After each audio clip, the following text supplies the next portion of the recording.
तो भाई लोग वेलकम बैक। और इस वीडियो में हम बात करने वाले हैं क्रिप्टो मार्केट अपडेट, और हम लोग डिस्कस करेंगे कि अक्टूबर के महीने में बिटकॉइन का प्राइस क्या कुछ रह सकता है। और ये जो टीसीएस की न्यूज़ है 20% उसके बारे में हम बात करेंगे, जो कि आज से लागू हो रहा है।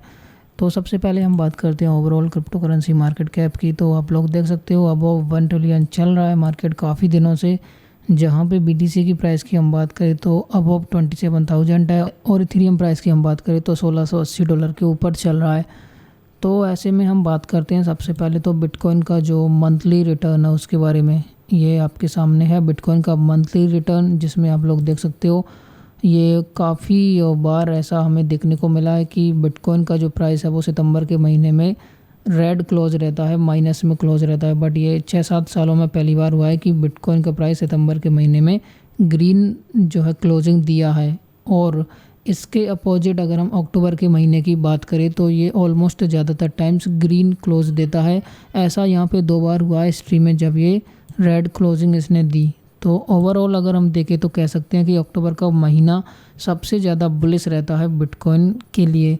तो ऐसे में क्या इस बार ऐसा होगा या नहीं होगा वो देखना इंटरेस्टिंग है, क्योंकि मार्केट ये सारी चीज़ें कॉमन है और कोई भी आके देख सकता है। तो लोग क्या है साइकोलॉजी यहाँ पे समझ नहीं पाते, और यहाँ पे मार्केट लोगों को साइकोलॉजी से ही बीट कर देता है।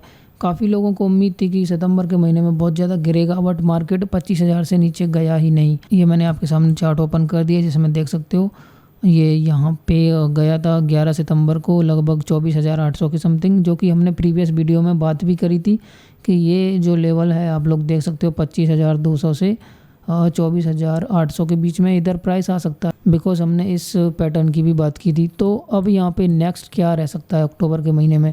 तो देखो अगर हिस्टोरिकली देखें तो जैसा कि मैं बोला कि अक्टूबर का महीना ग्रीन रहता है, और यहाँ पे ये बोला जाता है कि history does not repeat but it's rhyme. तो यहाँ पे अगर ये चीज़ हो सकती है तो चांसेस है कि यहाँ पे प्राइस पंप हो सकता है, नो इशूज़। और ईटीएफ की न्यूज़ इफ़ेक्ट कर सकती है, क्योंकि जितने भी ईटीएफ का अभी जो डेडलाइन है वो अक्टूबर के महीने में आने वाला है। तो ऐसे में अगर एक साथ बहुत सारे ईटीएफ अप्रूव कर देती है एसईसी, तो अक्टूबर का महीना ऑब्वियस सी बात है कि ये बुलिश क्लोजिंग दे देगा। बट अगर ऐसा नहीं भी होता है, इसके बावजूद भी मार्केट थोड़ा बहुत तो ग्रीन क्लोज देना चाहिए मेरे हिसाब से, क्योंकि लोग यहाँ पे एक चीज़ को भूल गए हैं दोस्तों कि बिटकॉइन ने जो बॉटम बनाया था उसको लगभग 10 महीने हो चुके हैं। और मैं हर वीडियो में बोलता हूँ लगभग कि ये जो ईयर है 2023 वो रिकवरी का ईयर है, ना कि न्यू बॉटम बनाने का। तो अभी ये जो है लास्ट क्वार्टर है, और इस साल की अगर हम क्वार्टर की बात करें तो फर्स्ट क्वार्टर बहुत अच्छा रहा, सेकंड क्वार्टर भी जो है ग्रीन क्लोज हुआ, बट थर्ड क्वार्टर में हमें रेड रिटर्न देखने को मिला, नो इश्यूज़। बट क्वार्टर 4 की हम बात करें तो उम्मीद कर सकते हैं कि ये जो है बुलिश क्लोजिंग दे सकता है। तो अभी हम लोग चार्ट पे हैं और आप लोग यहाँ पे देख सकते हो ये डे चार्ट है। तो ये चीज़ें मैं पहले भी शेयर करता आ रहा हूँ, तो मेरे हिसाब से कुछ ज़्यादा चेंज हुआ नहीं है। बहुत लोगों को उम्मीद थी कि जो सितंबर का महीना रहता है वो हिस्ट्री में अगर हम देखें ज़्यादातर टाइम्स डंप हुआ है मार्केट, तो इस बार भी होगा, बट ऐसा नहीं हुआ, बुलिश क्लोजिंग यहाँ पे दे दी।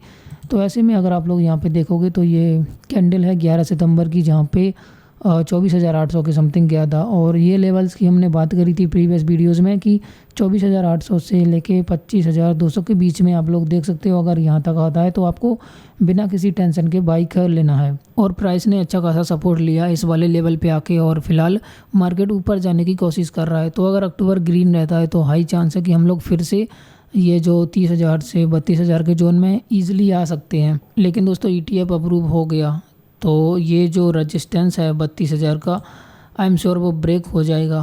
तो ये काफ़ी बड़ी बुलिश न्यूज़ होगी, और फिर एक बुलिश मोमेंटम मार्केट में बन जाएगा।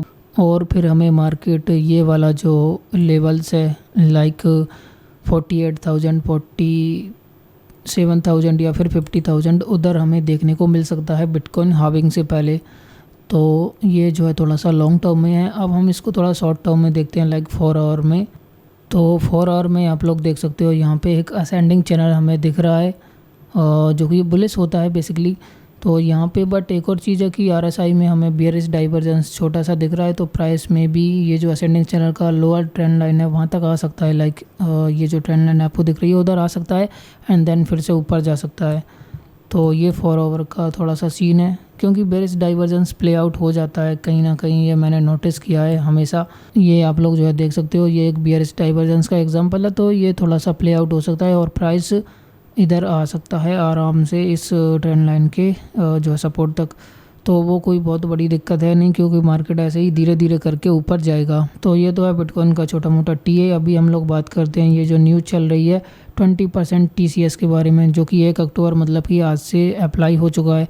तो इसका क्या इम्पैक्ट पड़ेगा क्रिप्टो करेंसी मार्केट में जो लोग ट्रेड करते हैं उनके लिए। तो बेसिकली टीसीएस है क्या, यहाँ पे पढ़ सकते हो, टैक्स कलेक्टेड एट सोर्स, उसको बोलते हैं टीसीएस। तो पहले जब आप फॉरेन रेमिटेंस करते थे, मतलब एक साल में अगर आप 7 लाख से ज़्यादा का जो फॉरेन रेमिटेंस है वो कर रहे हो तो आपको जो है 5% टीसीएस देना होता था। बट अब जो है ये नियम थोड़ा चेंज हो गया है और अब आपको 20% देना होगा एलआरएस रूल के अकॉर्डिंग। तो यहाँ पे बेसिकली ये दे रखा है, देख सकते हो, ओवरसीज़ इन्वेस्टमेंट करते हो अप टू 7 लाख तो आपको कुछ नहीं देना, और अगर इससे ज़्यादा आप करते हो तो आपको 5% देना होता था पहले टिल सितंबर 30 तक। बट 1 अक्टूबर से ये नियम चेंज हो गया है, तो अब आपको जो है 20% देना पड़ेगा। बट मेन क्वेश्चन यही है कि अभी हम लोग जैसे कि बाइनेंस यूज करते हैं या कोई भी इंटरनेशनल एक्सचेंज यूज करते हैं तो क्या उस पर लगने वाला है।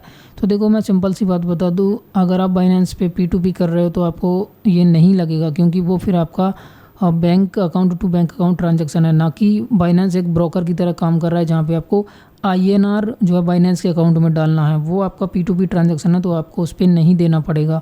बट जैसे कि कोई फॉरेन का जो ब्रोकर है उस पर आपने रजिस्टर कर रखा है और आप जो है US के कोई स्टॉक्स खरीदते हो और फिर आप उस ब्रोकर अकाउंट में पैसे डालते हो, लाइक आपने एक फाइनेंशियल ईयर में 7 लाख का जो US स्टॉक है वो ख़रीद लिया। अब आप चाहते हो कि मैं 1 लाख का और ख़रीदूं, तो आप अपने उस अकाउंट में, ब्रोकिंग अकाउंट में एक्स्ट्रा 1 लाख डालोगे तो उस 1 लाख पे आपको 20,000 जो है कट जाएगा, क्योंकि वो फिर 20% TCS हो जाएगा, सॉरी।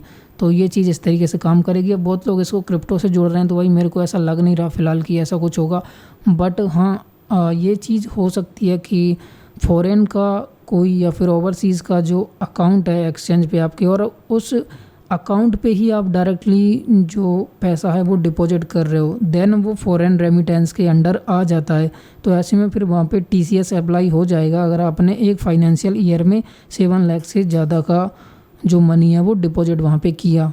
तो ये कुछ इस तरीके से है जहाँ तक मेरी अंडरस्टैंडिंग है। एंड दोस्तों, ये जो TCS है वो कोई एडिशनल टैक्स नहीं है। अगर आपका जो TCS है वो कटता भी है तो जब आप ITR फाइल करते हो तो आप उसका पूरा का पूरा रिफ़ंड ले सकते हो, नो इशूज़। तो इसके लिए आपको कोई टेंशन लेने की ज़रूरत नहीं है। बट मार्केट में लोग पता नहीं क्या क्या चीज़ें जो है बोल देते हैं, तो इसके लिए आपको कोई टेंशन लेने की ज़रूरत नहीं है। ये पहले भी चल रहा था, बट अभी से एकदम से ये 20% की न्यूज़ आ गई तो लोग पता नहीं क्या ही समझ रहे हैं।